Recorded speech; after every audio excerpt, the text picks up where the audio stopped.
Welcome back to Defensive Coordinator U. I'm Mr. Football. Today we'll be talking about Tuesday practice planning.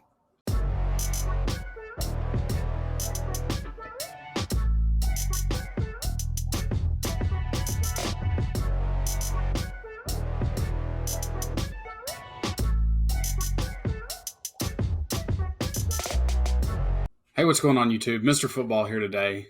Today on another installment of Defensive Coordinator U, we'll be talking about Tuesday practice planning.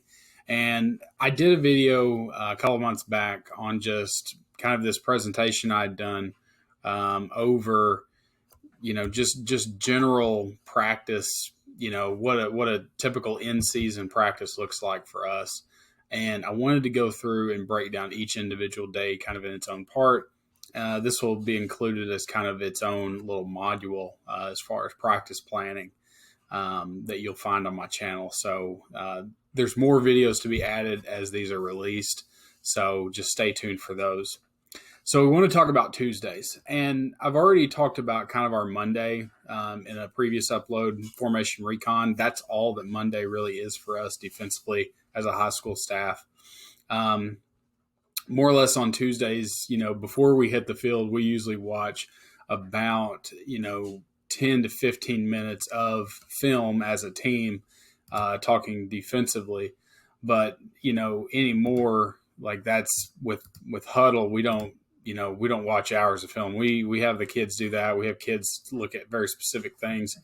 But, pretty much at that point, we're all, Tuesday we're hitting the ground running, kind of one of our longer days on the practice field as a team. Overall, defensive practice takes about an hour, give or take. So when we get started, this was included from my other presentation that I did over this, but I broke down some more things specifically today, looking at what we're doing in all of these different periods, and that's what I wanted to focus on. So during in season, this is more conditioning in a way, but we try to do turnover circuit or tackle, and we alternate them each week. So we don't usually do turnover then tackle. During like fall camp, during the summer, we'll sometimes do these on certain days. We never do them both on the same day. So this isn't really a reflection of everything, but we try to have the circuit last 2 to 3 minutes at each station. And we don't do all of these, but we have like kind of a menu of drills to pick from.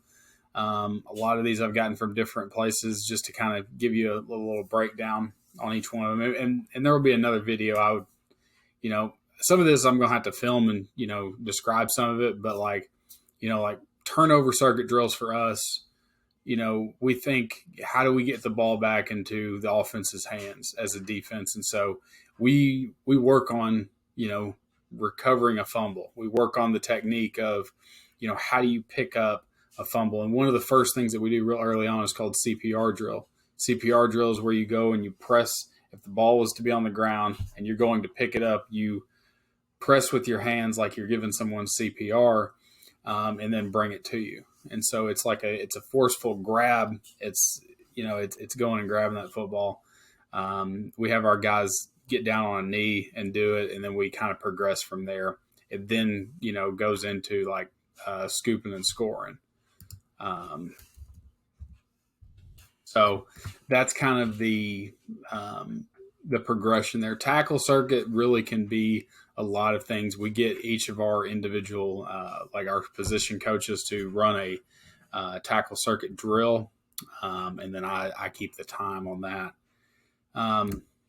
Going to more individual things. Speaking of individual, our Indy period is our individual group defense. So the defensive linemen are with their defensive line coach, linebacker coach is with his linebackers, etc. Try to keep this 10 to 15 minutes at the most. We don't try to overdo individuals. Usually in season, we start cutting back on a lot of this stuff, as the season goes on, because, at least by halfway through the season, you shouldn't be doing as much individual time. Main things that we focus on is key reads. What are we doing when the offense reacts? We are a reaction-based defense. So, we attack and react based on what the offense does. And so that's a big component of our individual ways that we play on defense. If there's any specific defensive techniques, sometimes we do, block destruction in this.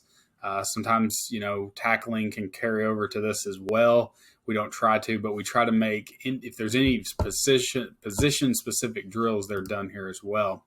So this is kind of how we break it down, with having myself as the defense coordinator and then 4 position coaches to, you can do this in a lot of different ways. You have more coaches, you can, break this down even more. But we have, on the defensive staff, we have 5 coaches. So I don't have a position group. I just, organize and call plays and all that. So it's nice to have it broke down where you can have, these are just some of the things we do with our 4 groups. Defensive line, pretty minimal things that they do. Not a lot that defensive linemen do, but we try to keep their job as simple as possible. They're the first wall of our defense essentially. Linebackers, we don't try to make linebacker stuff complicated. We read guards, whatever we're doing pass scheme wise, we're doing that. Outside safeties, or kind of like outside linebackers, we call ours Shark and Bandit. And our Shark and Bandit, pretty much just typical, outside linebacker. We call them safeties. Do a lot of different things here. Umbrella drill, something I took from Joe Daniels' website. Just a good drill. And really we can sometimes take the umbrella drill and pair our linebackers with the outside safeties together. Corners, free safety, we have 1 coach for that. We look at key reads, we look at pedal drills, coming out of breaks, like little things like that. Those kind of get wrapped up together, as we get going during the season. Our 2-read drill is for our quarters coverage. So, we'll work a little, 2-on-2 kind of situations out there, working against routes. Just like any individual technique stuff can be done there. The next thing, and this blitz period could also be an install period. If there was something specific, some front that we're going to install that's maybe a little different from our norm, we use blitz period for that. And we just essentially run our blitzes or our stunts, slants, anything that we do with the linebackers, defensive line. Sometimes the safeties are involved as well in the blitz scheme. And we just run it versus air. Like we'll have an offense kind of line up. Mostly it's just extra offensive line guys that don't play defensive line. We line them up, widen their gaps a little bit so we can, rush fast. It's non-contact, but I make the call wherever the blitz is, wherever the stun is, call it, run it, snap. They have the offense snap the ball, and we run through those. And it's 5 to 10 minutes at most. We don't overdo this. It's just one of those things we try to roll through pretty quick. Next thing. Now, 7-on-7, we actually grow to getting to full field 7-on-7.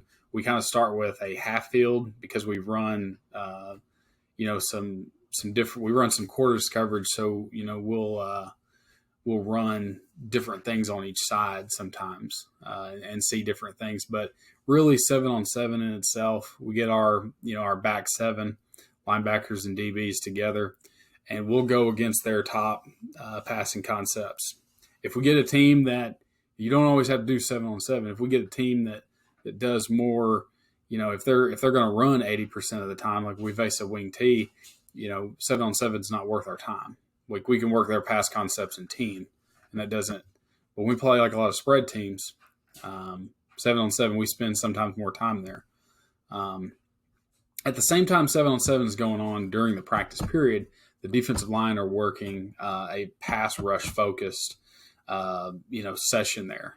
7-on-7, we don't try to, it really depends on the timing. Sometimes defensive line can get a water break in between there, then, them having to go to teams. And so sometimes theirs isn't as structured. But main things that I look for in defensive line pass rush is we're working our lanes, we're working our twists, stunts. If we have time, especially if we're doing if we're playing a team that's going to throw it a lot, we want to work, just review most of that stuff. One-on-ones, we try to be really physical with one-on-ones. We're just trying to beat the man across from us. As far as 7-on-7, some things I forgot to say. We try to work about 10 to 16 plays, work any coverage adjustments that we got to make. We work what we're going to run in the game on Friday for that. 9v9, defensive 9v9 is essentially just inside run. We can run outside run plays, but that's kind of what you think of. But we essentially take everybody except the corners. The corners go off in their own happy world, and they work anything that they need specific work on. And most of the time, it's just press man technique. And we just try to focus. We take our DB's coach, and he just goes and works that's all they do. Top run plays.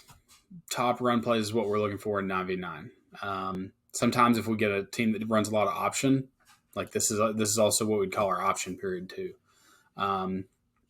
We usually try to limit this to 8 to 12 plays, and we only usually do 9v9 one time during the week. And usually it's on our physical day, which usually is Tuesday. So, it's usually 8 plays versus the defense versus what we're going to line up in 80% of the time on defense. And we're going to go at it versus the Scout O. So we try to get to do that. We get to team, kind of the last bit of this here. You get to team. Big thing that I include in a lot of our coaching manuals that I give my coaches is, what are our responsibilities during certain periods? And we can break that down sometime in a later video. But as far as team goes, I don't want people standing around, and just talking, gossiping, whatever. I don't care about that. If I'm going to call plays, then we've got to have somebody running the scout offense. We've got to have somebody spotting the ball. Sometimes our head coach spots the ball.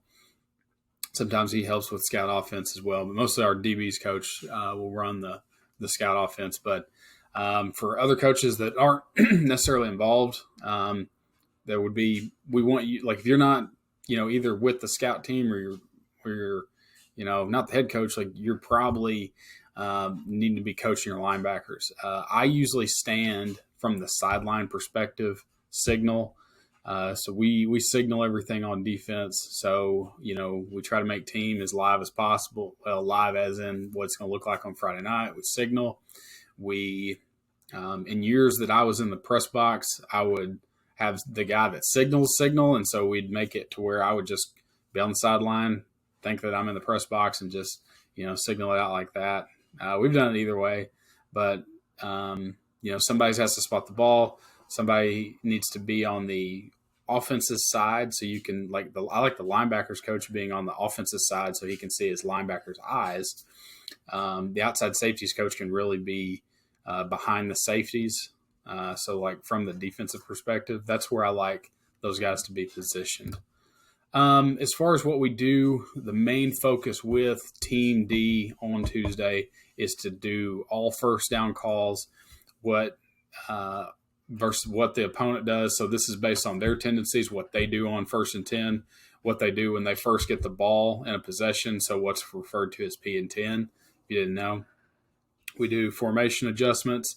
We're gonna see their formations. We're gonna see their top 3 formations, top 3 runs, their top passes. This is really on Tuesday. It's this is who they are. This is what I think of.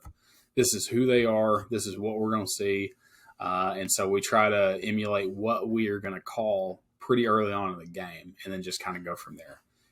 It's 16 plays. It's 16 scripted plays. So I will script everything in huddle, and I'll have my call sheet, what I'll call. I know what the offense is pretty much going to do. So sometimes it's not a shock to me, and it's more for our defensive guys. It's not for me, it's for the kids. I don't want, our offensive, our scout team offensive coordinator to just pick random plays from the book. We have a very structured system of how this works. And so I structure it like they would, run plays against us. And so, and that's all based off of tendency. So once we have 16 plays done, we try to get off the field. If the last play sucked, and we got beat deep, we got beat deep. And then they all get on me, and then practice is over, and that's it. And then we got Wednesday to look forward to. But that's Tuesday practice for us. Like I said, that's just kind of broken down by each individual spot. And so the next video that we'll do will be on Wednesday practice plan, what Wednesday practice plan looks like, kind of a shorter day, but there's a little more detail that goes into Wednesdays. So hope that was helpful as far as what we do on Tuesdays. I'd like to know what your guys' what you guys think about all this. If you have any either suggestions, things you do, want to discuss in the comments, I'd be happy to discuss things in the comments. So we'll see you guys next time. I'm Mr. Football, and we'll see you next time.